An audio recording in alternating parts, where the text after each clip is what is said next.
चलो अब टॉपिक पढ़ा लेते हैं भाई, व्हीट स्टोन ब्रिज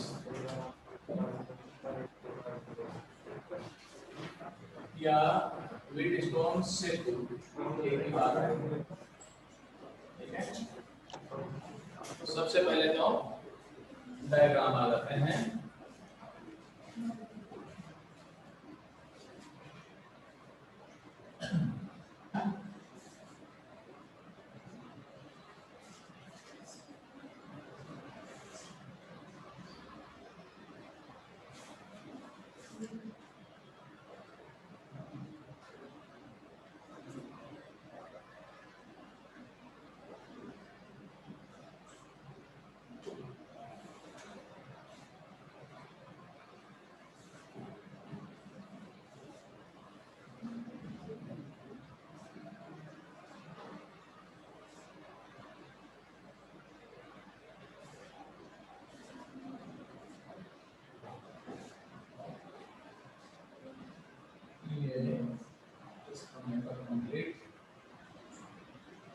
चलो जी, सबसे पहले आते हैं इसकी परिभाषा। चार प्रतिरोधों का चतुर्भुजीय संयोजन क्या कहलाता है? व्हीट स्टोन ब्रिज कहलाता है। तो चार प्रतिरोध कौन कौन से हैं इसमें आपको दिख रहे हैं डायग्राम में, P, Q, R और S। P, Q, R और S। कोई नियम नहीं है भाई P, Q, R, S ही ले लो, है ना। R1, R2, R3 और R4 भी लिए जा सकते हैं, दोनों से ही सही रहता है, कोई फर्क नहीं पड़ता है अपने पास। परिभाषा यूं है, चार प्रतिरोधों का चतुर्भुजीय संयोजन व्हीट स्टोन ब्रिज कहलाता है। आगे अपन इसमें चलते हैं। सबसे पहले किसी चतुर्भुज की चार भुजाओं में चार प्रतिरोध P, Q, R, S लगे हुए हैं। आगे लिखेंगे अपन, इसको देख के ही थोड़ी लिखनी होती है भाई, इस पार्ट में जो है ना थोड़ी बहुत है, तो वो डायग्राम्स को देख के ही लिखी जाती है इसमें। तो देखो यहाँ से सबसे पहले बिंदु B व D के मध्य क्या लगा दिया जाता है? एक गैल्वेनोमीटर। गैल्वेनोमीटर माने धारामापी लगा दिया जाता है। ये धारामापी भी करते हैं और गैल्वेनोमीटर भी करते हैं, ये लगा दिया जाता है। उसके बाद में आते हैं A और C का संबंध जो है एक सेल और पूंजी से कर दिया गया है। आ गया समझ में? सबसे पहले तो आते हैं कि धारामापी क्या उपकरण है, किसका मापन करता है? धारा का मापन नहीं करता है, धारा की दिशा बताता है। इसका नाम जो है धारामापी है, कंफ्यूजिंग है। ये धारा का मापन बिल्कुल नहीं करता है। धारा का मापन किसके द्वारा किया जाता है? एमीटर के द्वारा किया जाता है। जैसे 2 एम्पीयर, 3 एम्पीयर, 4 एम्पीयर, ये सारा किससे काम में लेते हैं अपन? एमीटर यूज में लेते हैं। तो सवाल उठता है कि धारामापी बताता क्या है? नाम इसका धारामापी है, ये धारा की दिशा बताता है और विक्षेप बताता है कि विक्षेप का मान कितना होता है। क्या चीज है, मैं थोड़ा सा डायग्राम से बता देता हूँ। वैसे ज्यादातर बच्चों ने एक्सपेरिमेंट कर चुके हो, तुम लेके कराए थे ना, धारामापी सबने देखा है। गैल्वेनोमीटर जिसको कहते हैं अपन, तुम लोगों ने देखा है कि गैल्वेनोमीटर में जीरो कहाँ होता है? बीचों बीच में रहता है हमारे पास।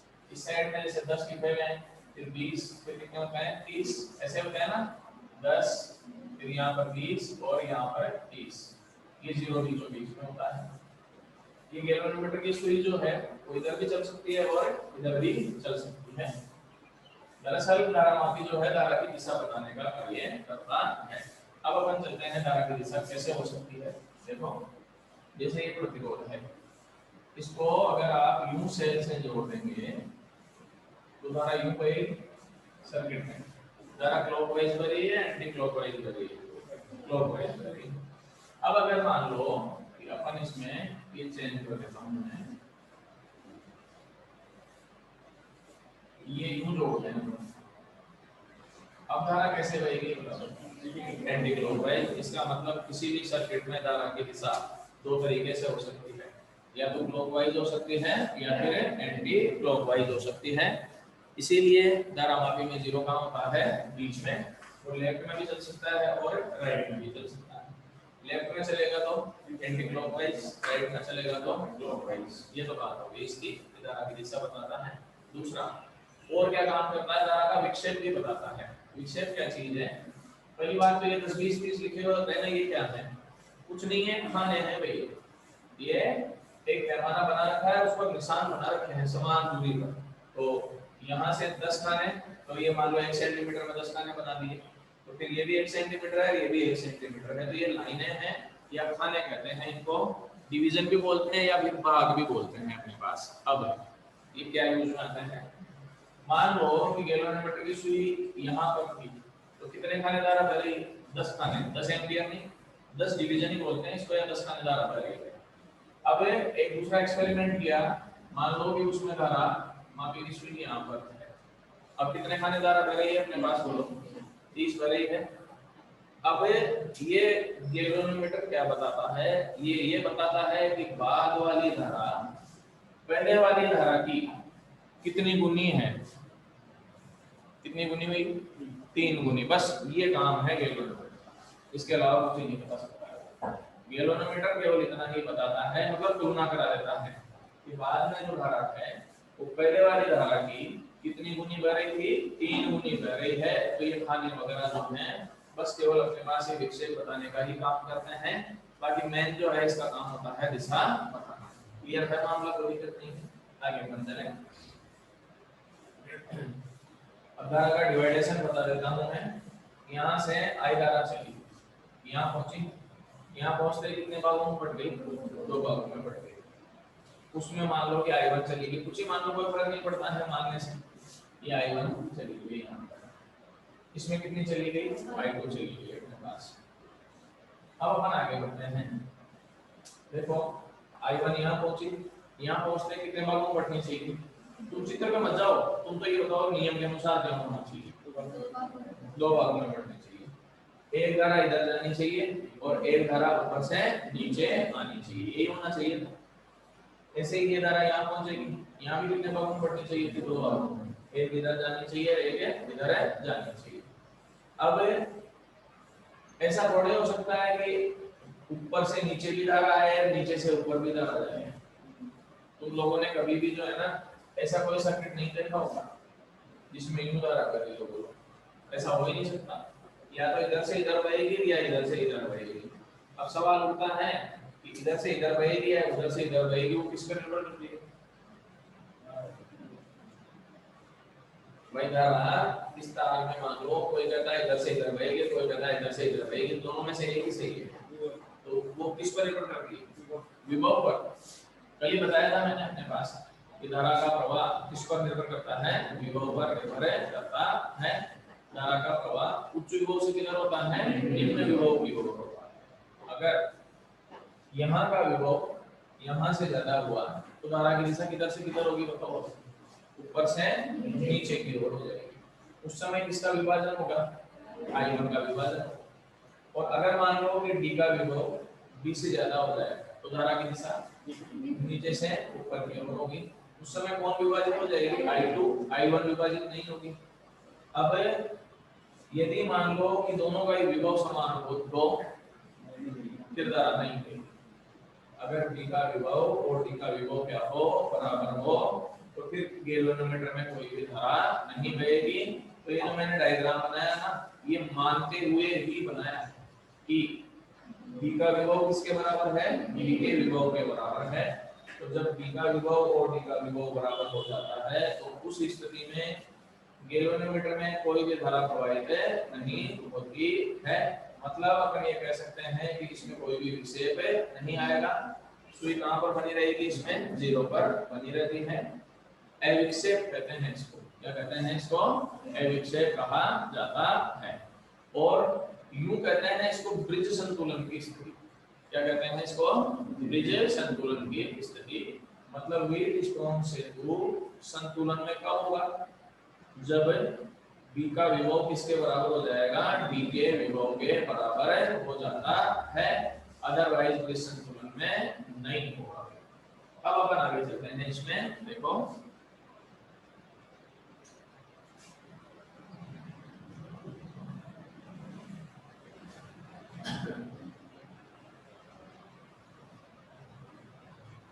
तो ब्रिज संतुलन में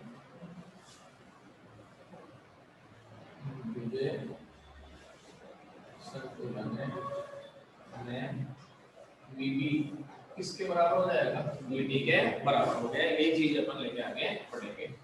इसीलिए देखो एक बार मैंने तो I1 के टुकड़े किए, हमने किसके टुकड़े किए, I2 के टुकड़े किए। अगर इनको बराबर होगा तो I1 सीधी निकल जाएगी, I2 भी सीधी निकल जाएगी। I1 यहाँ पहुंचेगी, I2 यहाँ पहुंचेगी, दोनों मिल जाएगी, मिलके क्या बना लेगी I वापस सेल में चली गई, इसमें चली गई। इतना समझ में आ गया अपने पास, कोई दिक्कत नहीं है। आगे अपन चलते हैं इसमें। किरचॉफ के वोल्ट का नियम से पांच काम में ले रहा हूं मैं, ए बी बी ए, बोलो जी। किरचॉफ के वोल्ट का नियम से पांच यूज में ले रहा हूं, ए बी डी ए, क्या होगा माइनस का I1 क्यों बी, और आगे तो बोलो माइनस का I1 बी और I2 प्लस का है माइनस प्लस का। देखो सबसे पहले यहाँ से रवाना होंगे, यूं चले, धारा की दिशा में चल रहे हो, चिन्ह किसमें आएगा माइनस, क्या लिखा जाएगा माइनस में I1 बी हो गया। उसके बाद में बी पर पहुंच गए, इसमें कोई धारा नहीं बह रही है तो खाली रह जाएगा, यहाँ तक पहुंच गए। अब अपन यूं चलेंगे या नहीं चलेंगे, अपन यूं चल रहे हैं, धारा यूं आ रही है, धारा के विपरीत चल रहे हो, धारा की दिशा में चल रहे हो, धारा के विपरीत चल रहे हैं तो क्या आएगा I2 R आएगा प्लस में, बराबर क्या हो जाएगा 0, और I1 B इसके बराबर हो जाएगा I2 R के बराबर हो जाएगा। आ गया समझ में? अब अपन चलते हैं पास B C D D से, बोलो माइनस में I1 क्यू, ये माइनस में I1 क्यू, आगे प्लस में I2s बराबर है 0। आ गया समझ में? अपन ही लिख सकते हैं इसको I1 क्यू बराबर I2s, समीकरण एक में दो का एक के दो का भाग करके तो I1 B upon I1 Q I2 R I2s हो जाएगा, B upon Q R upon S। ये ब्रिज संतुलन का प्रतिबंध है, क्या है ये ब्रिज संतुलन का प्रतिबंध है।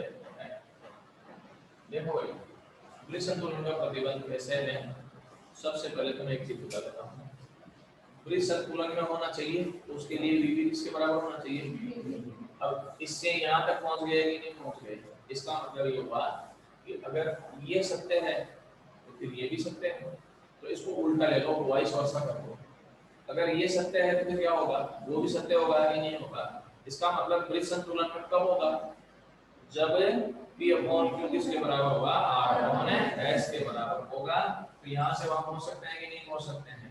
यदि P upon Q R upon S के बराबर हो जाता है तो ब्रिज संतुलन में होता है, और ब्रिज संतुलन की स्थिति में B और D का विभव क्या हो जाएगा, समान हो जाएगा। उस स्थिति में धारामापी में कोई भी धारा का प्रभाव नहीं होता है। अब एक चीज और चलते हैं अपन कि व्हीटस्टोन सेतु का क्या उपयोग है, काम में कहाँ आता है। व्हीटस्टोन सेतु में 3-4 प्रतिरोध काम में लिए हुए हैं। अगर 4 में से 3 का मान ज्ञात हो तो चौथे का मान ज्ञात किया जा सकता है। व्हीटस्टोन सेतु ये यूज अज्ञात प्रतिरोध का मापन करने में इसका उपयोग किया जा सकता है। यूं तो अज्ञात प्रतिरोध कोई सा भी हो सकता है, कोई फर्क नहीं पड़ता है, पर निकाल सकते हैं 4 में से। फिर भी परिपाटी यह है किताबों में S को अज्ञात प्रतिरोध माना जाता है ज्यादा, तो Q upon P S upon R हो जाएगा। उस केस में S बराबर क्या हो जाएगा, Q upon P into R। इस सूत्र की सहायता से अज्ञात प्रतिरोध S का मापन किया जा सकता है। क्लियर है मतलब? आगे अपन चलते हैं, एक किताब में क्वेश्चन है तुम्हारे, व्हीटस्टोन सेतु की सुग्राहिता सर्वाधिक कब होती है। पहली बात तो आती है सुग्राहिता किसको कहते हैं, है ना।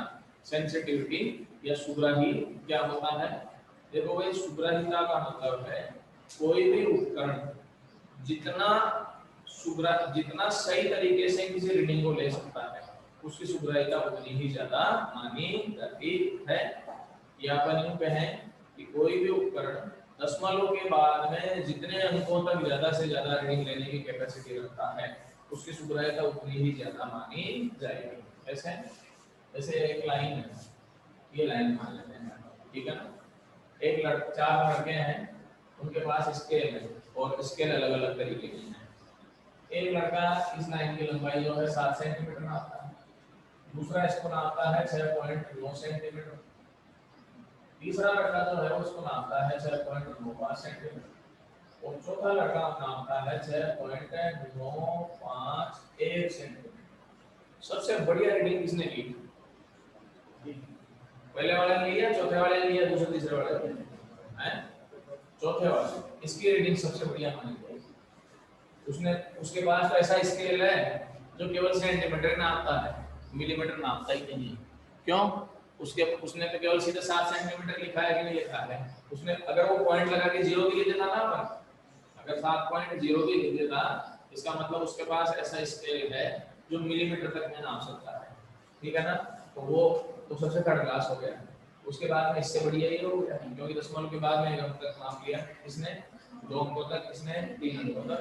तो कोई भी उपकरण दशमलव के बाद में जितने अंकों तक नाप सकता है, मतलब मिनिमम से मिनिमम नापा जा सकता है, वो अपने पास उपकरण उतना ही अधिक सुग्राही होता है। जैसे ये उपकरण कम से कम कितना नाप सकता है, तो ये फर्स्ट वाला जो उपकरण है वो कम से कम कितना नाप सकता है, मिनिमम से मिनिमम।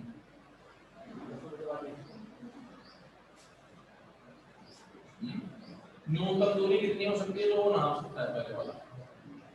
भाई इससे कम तो नहीं नाप सकता, फिर चाहे कुछ ही कर लो। इससे कम तो फिर वो 0 ही बताएगा, 1 सेंटीमीटर। ये जो है ना, ये 1 सेंटीमीटर से कम नहीं नाप सकता। ये 0.1 सेंटीमीटर नाप सकता है और ये वाला ये 0.01 नाप सकता है और ये 0.001। तो सबसे बढ़िया कौन सा हो गया, आप देख लो एक बार। आ गया समझ में अपने पास? ये चौथे वाला बहुत बढ़िया उपकरण हो गया कि नहीं हो गया? तो सुग्राह्यता सर्वाधिक इसकी हो गई कि नहीं होगी? अब देखो दशमलव के बाद में ज्यादा अंकों तक ये जा रहा है कि नहीं जा रहा है, तो सुग्राह्यता का मतलब समझ में आ गया अपने पास। कोई भी उपकरण ज्यादा सुग्राही तब होगा जब वो दशमलव के बाद में जितने अंकों तक नाप सकता है। तो सुग्राह्यता का मीनिंग ये है अपने पास कि किसी भी उपकरण के द्वारा रीडिंग लेने की यथार्थता, एक्यूरेसी, ठीक है ना। एक्यूरेसी का मीनिंग क्या होता है? सटीकता, है ना। एक्यूरेसी का मतलब होता है सटीकता, जितनी सटीकता से मापन कर सकता है, जितनी एक्यूरेसी से मापन कर सकता है। यथार्थ बोलते हैं, हम जानेंगे, एक्यूरेसी बोलते हैं, जितनी एक्यूरेसी से मापन कर सकता है वो क्या कहलाती है, उसकी सुग्राह्यता कहलाती है। व्हीटस्टोन सिंधु की सुग्राह्यता अधिक होने के लिए चारों प्रतिरोधों के मान लगभग समान होने चाहिए। ये किताब में क्वेश्चन पूछा जाता है कि व्हीटस्टोन ब्रिज सर्वाधिक सुग्राही कब होगा, तो आंसर है सर्वाधिक सुग्राह्यता के लिए चारों प्रतिरोधों का मान लगभग समान होना चाहिए। एकदम समान होना कोई जरूरी नहीं है, लगभग समान से काम चल जाता है। अब एक बार स्क्रीनशॉट ले लो ना भाई, क्या करो।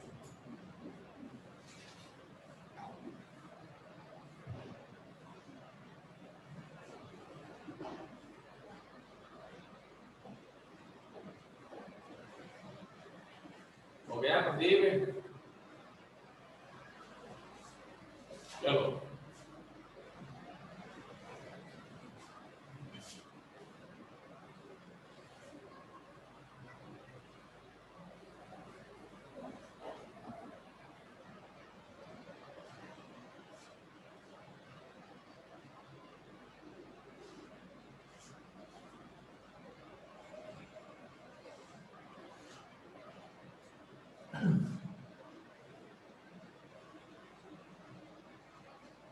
हाँ भाई,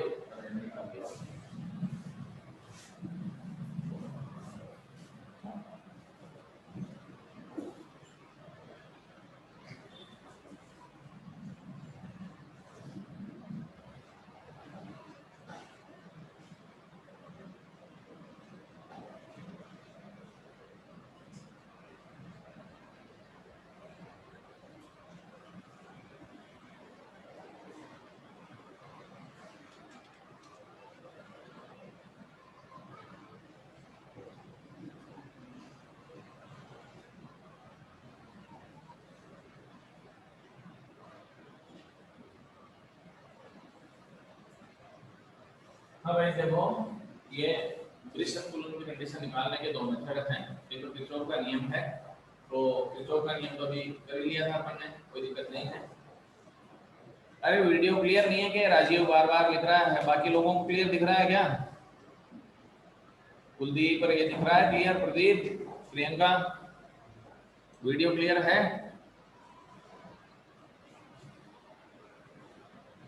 क्लियर है भाई राजीव? तेरे यहाँ नेटवर्क की प्रॉब्लम है आज, ये निर्णय है पंचों का।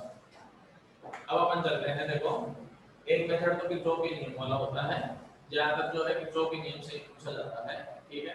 जब तक नहीं कहें किरचॉफ के नियम से कर लिया करो, ठीक है। और अगर स्पेशली कहें तो किरचॉफ के नियम से करना ही है। एक दूसरा मेथड और है विभव समान लेने वाला। ब्रिज संतुलन में, ब्रिज संतुलन में बीबी किसके बराबर पड़ा है बताओ? बीडी के बराबर पड़ा है। तो देखो एक बार माइनस ले लो दोनों तरफ, माइनस लेने पर क्या होगा बताओ? माइनस बीबी बराबर माइनस में बीडी हो जाएगा, ठीक है। इसमें वी ए जोड़ दो भाई, वी ए जोड़ने पर बोलो जी भाई क्या है? V A minus B B, V A minus B D किसके बराबर हो जाएगा ये बताओ तो बस।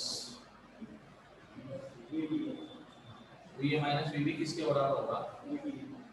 वी,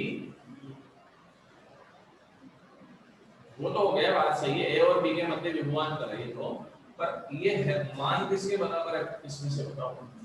वो तो अगर मैं, वो तो ये डायग्राम नहीं होता मैं भी तो बता देता, पर ये बताना है उस डायग्राम से V A minus V B किसके बराबर होगा ये पूछना है ना। बोलो सही, माइनस का आएगा,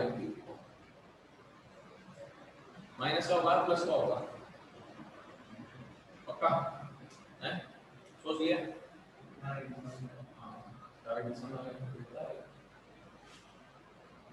कैसे लिखते थे? पांचवें पार्ट में बताया था ना निकालना, ये था उसमें ए चलते थे ना। अब जैसे मान लो कि यहाँ पर कुछ भी लिखा हुआ है, ये 2 × 10 लिखा हुआ है और ये भी लिखा हुआ है, ये चलते थे। तो यहाँ से इन चलते थे, तो लिखने का क्या तरीका होता? वी ए धारा की दिशा में चल रहे हो, किसमें आएगा? माइनस में, तो माइनस में 20, फिर बराबर क्या लिखते थे अपन? We B. ये बीच वाले सारे लिखते चले जाओ, और वो क्या लिखते थे बताया था नहीं बताया था? पांचों पार्ट में बताया था। ऐसे कैसे हो सकता है नहीं बताया हो? मैंने सवाल ही सोल्व कराया, नहीं कराए थे क्या? नहीं कराए थे तो कोई दिक्कत नहीं हो सकता, मैं भूल गया हूं, तुम दबाव में मत करो। नहीं कराए थे तो मैं बता दूंगा, चलो कोई दिक्कत नहीं है। मान लेते हैं अपन नहीं कराए थे तो तुम लोग मान लो कि मैं अकेला पढ़ जाऊंगा, तुम लोग सारे फिट कर दो। तो V A minus V B किसके बराबर हो जाएगा? चलो ये बता दो, 20 के बराबर हो गया। अब किसके आधार पर बता दो चलो एक बार के लिए, फिर मैं ये नियम तो बताऊंगा। I1 की और ये किसके बराबर हो जाएगा? I2। ये समीकरण नंबर कितना हो गया? 1 हो गया। ये बता दो हमें तरीका कैसे निकालते हैं विभवांतर। कोई बात नहीं, आगे चलो भाई। एक बार फिर समीकरण एक ही काम में ले रहा हूं।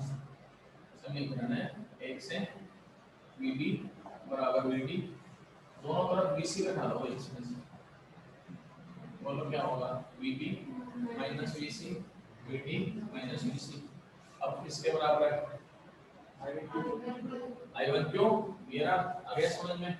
और ये किसके बराबर हो जाएगा? I2 इसके बराबर। आज तो बोलिए I1 क्यों बराबर I2s।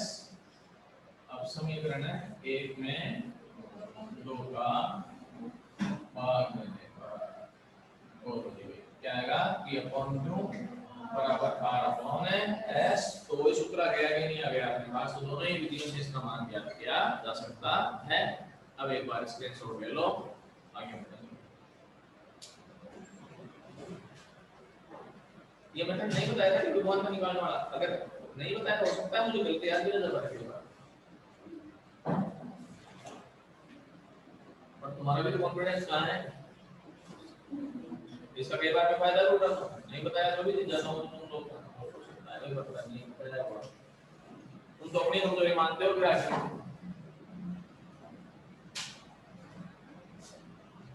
चलो जी भाई, अब किताब में एक क्वेश्चन है कि व्हीटस्टोन सेतु में धारा मापी और सेल को आपस में अंतर बदल करने पर संतुलन की स्थिति में क्या परिवर्तन होता है। मतलब यहाँ तो सेल लगाते हैं और यहाँ धारा मापी लगाते हैं, तो संतुलन की स्थिति में क्या परिवर्तन होगा। आंसर आता है कोई परिवर्तन नहीं होता है। आंसर क्या है इसका, कोई परिवर्तन नहीं होता है। सबूत जो है प्रूफ में बता देता हूँ भाई क्यों नहीं होता है, बाकी आंसर ये है। तो ये इंटरचेंज करके बता देता हूँ आपस में, ये अंतर बदल कर देते हैं। लो जी अंतर बदल कर दिया,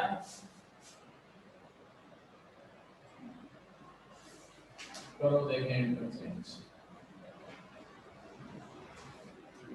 यहाँ पे सेल प्लस और माइनस, ये सेल लगा दिया, यहाँ गैल्वेनोमीटर लगाना पड़ जाएगा। ये गैल्वेनोमीटर हो गया ए, ये बी, ये क्या हो गया सी, और ये क्या हो गया डी, पी क्यू आर, ये हो गया, ये क्या हो गया। करंट यहीं से चलेगा, यहाँ से चलेगा, कितने भागों में बटेगा, दो भाग। वहां पहुंचते ही मान लो इसमें I1 है, इसमें क्या मान लिया I2, ये I1 यहाँ पहुंचेगा, ठीक है ना, और I2 यहाँ पहुंचेगा। अब या तो I1 के दो टुकड़े होंगे और या फिर I2 के दो टुकड़े होंगे। A और C का विभव समान हो तो क्या होगा, ये संतुलन में हो जाएगा। न तो I1 विभाजित होगी न I2 विभाजित होगी। तो इसमें उसमें तो B और D का विभव समान माना था, इसमें किसका विभव समान मानना पड़ेगा, A और C का।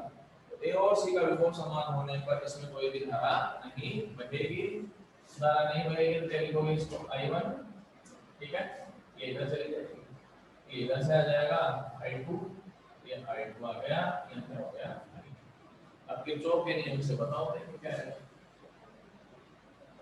जो है ये नियम से पास ए बी बी ए, नहीं ये नहीं है तो मतलब पास ले रहे हैं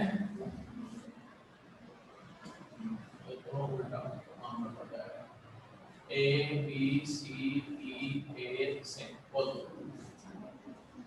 समझ में तो आ गया कौन सा लिया है, I1 प्लस का आगे बोलो, माइनस का I2 क्यों बराबर, बस खत्म फिर। ये तो इधर चल रहे हैं, धारा की दिशा विपरीत दिशा में तो प्लस में आ जाएगा, ये धारा की दिशा में तो माइनस में आ जाएगा। ये लाइन पूरी खाली मान ली जाएगी।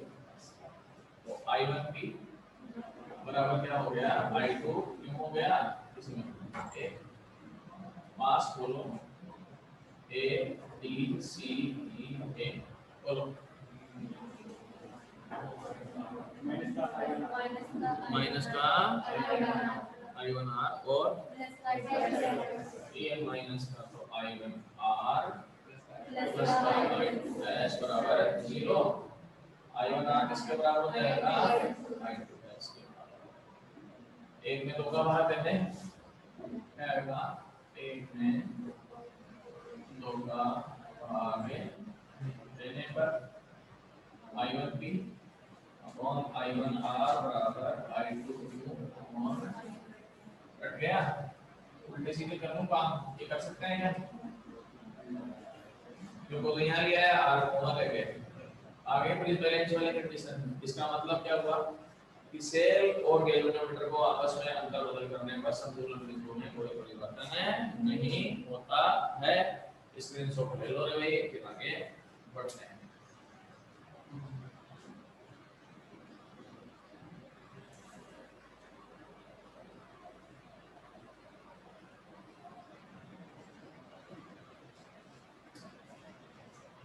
चलो जी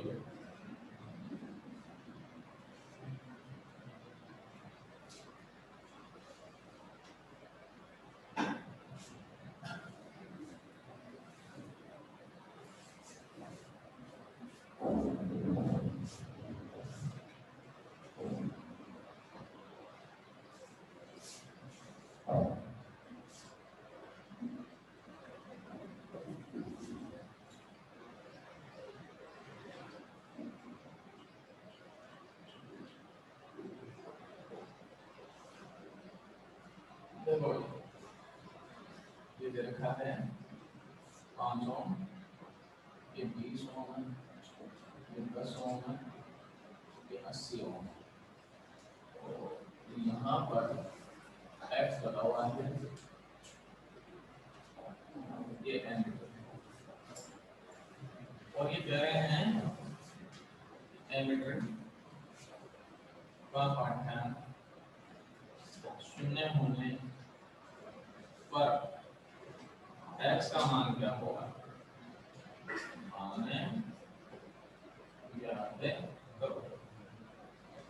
क्वेश्चन ये है कि एमीटर की रीडिंग किसके बराबर है? 0 के बराबर है। तो x का मान क्या करना है? रीडिंग फ्रॉम दिस बन रहा है तो देखिए, ठीक है ना। पहले इनको सॉल्व करना पड़ेगा। कौन से क्रम में है? समान क्रम। तो इन दोनों का समान क्रम अगर सॉल्व करते हैं तो अब एक नया पहले कितना होगा बताओ? जैसे ये तो हो गया p, उदाहरण के लिए ये क्या हो गया? ये क्या हो जाएगा?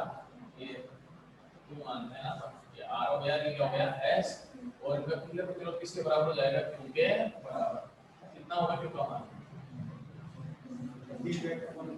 पहले बताया था, ये गुणा करके जोड़ दो 80x अपॉन 80 प्लस x। अब तो आ गया समझ में अपने पास। एमीटर का दायरा 0 है तो पूरी संतुलन में हो गया। तो p अपॉन q बराबर क्या आएगा? r upon s। बोलो p का मान 10 बटे 80x बटे 80 प्लस x, ठीक है, बराबर r का मान बोलो जी भाई 5 बटे कितना है? 20। ये इससे काट दो यहाँ से, ठीक है ना। अब अपन एक काम और कर लें, इस 2 से 20 को काट दो, कितने बार कट गया? 4 बार। 5 से इसको काट दो, कितने बार कट गया? 2 बार। और काट दो क्या? ये 2 बार हो गया, ये ऊपर चला जाएगा, उल्टा हो जाएगा ना। 80 प्लस x अपॉन 2x बराबर 1। उधर तो कुछ बचा ही नहीं, सारा काट पीट दिया अपन। तो क्या रहेगा बताओ? चलो 80 प्लस x बराबर 2x। x का मान कितना आ गया? 80। ये 80 ओम का प्रतिरोध होना चाहिए, तो ये कंडीशन लागू हो जाएगी, अदरवाइज ये कंडीशन लागू नहीं होती है। आगे अपन एक और उदाहरण कर लेते हैं।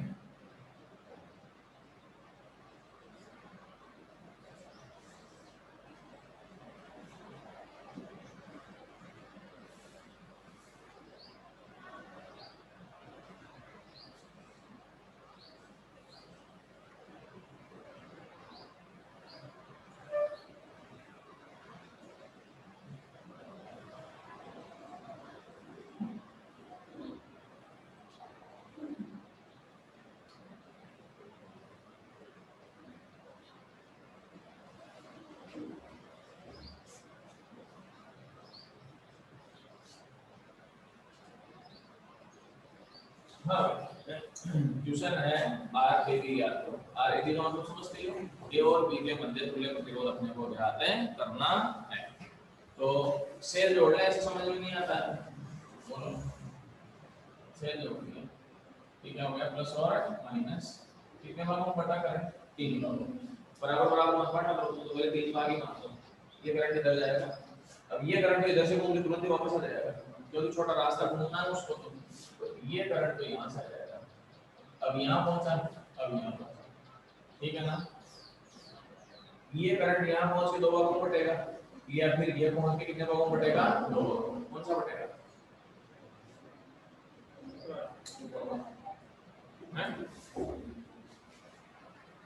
बोलो, ऊपर वाला बटेगा या नीचे वाला बटेगा? ऊपर वाला बटेगा ना, ऊपर वाला बटेगा और ना नीचे वाला बटेगा।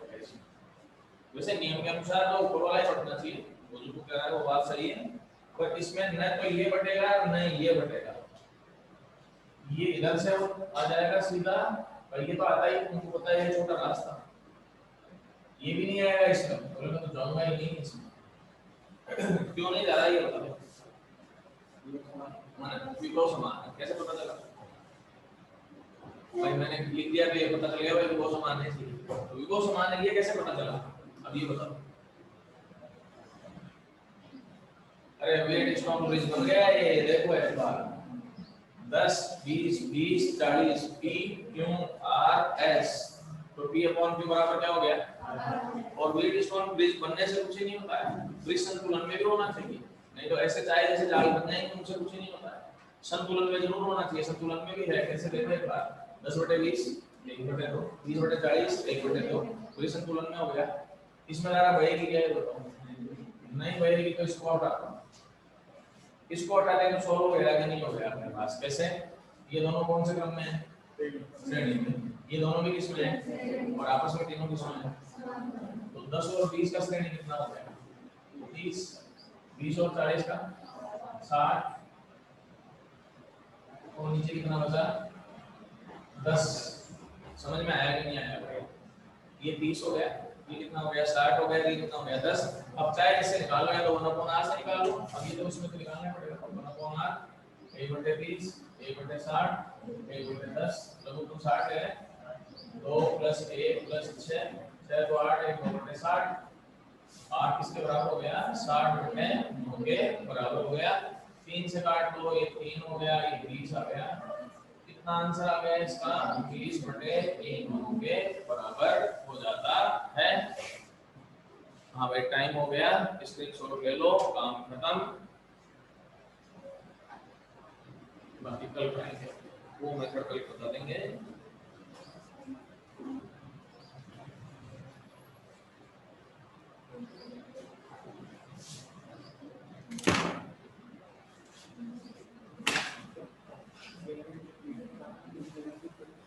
लगाते हैं वो आगे पढ़ाएंगे, चुंबक वाले पार्ट में पहले ये दबाते हैं, बाद में स्पार्किंग होती है इसलिए लगाया जाता है।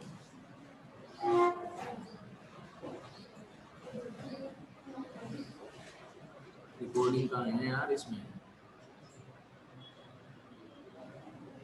कुछ पता ही नहीं चल रहा है।